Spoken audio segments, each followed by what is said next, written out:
getting their kids ready to back to school have to also think about getting them back into sports. Joining us this morning to discuss the risks of concussion in high school sports, Ryan Henke, athletic trainer at Gunderson Health System. Ryan, good morning. Thanks for joining us.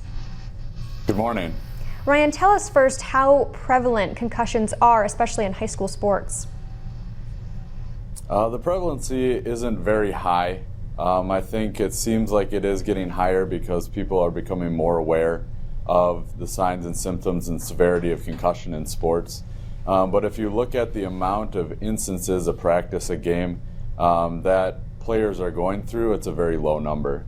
Yeah, but this is something we're talking about just because of the problems that have been associated with it later in life. What exactly, I guess, constitutes a concussion, or when do you get to that concussion threshold?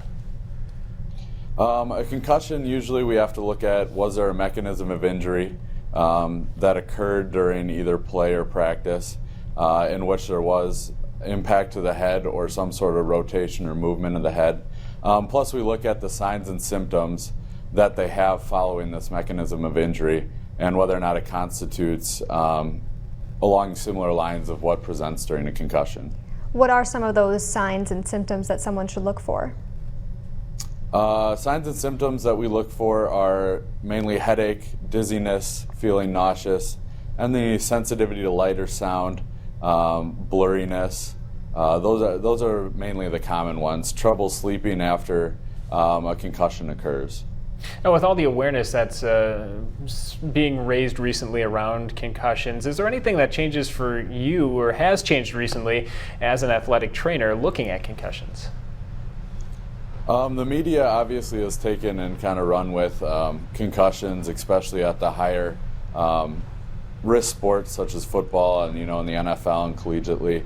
But for me, it's working and trying to stay on top of the research, working in collaboration with physicians, physical therapists, neurologists, trying to stay on top of what are the common signs and symptoms and what is a safe way to return these athletes to play.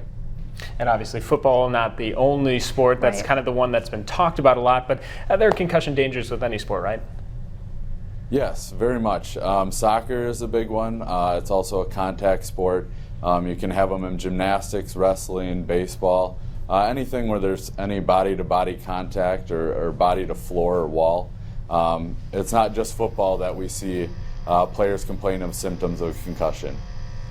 All right, Ryan, thanks so much for joining us and shedding a little bit of light on the whole concussion thing with the sports season coming up.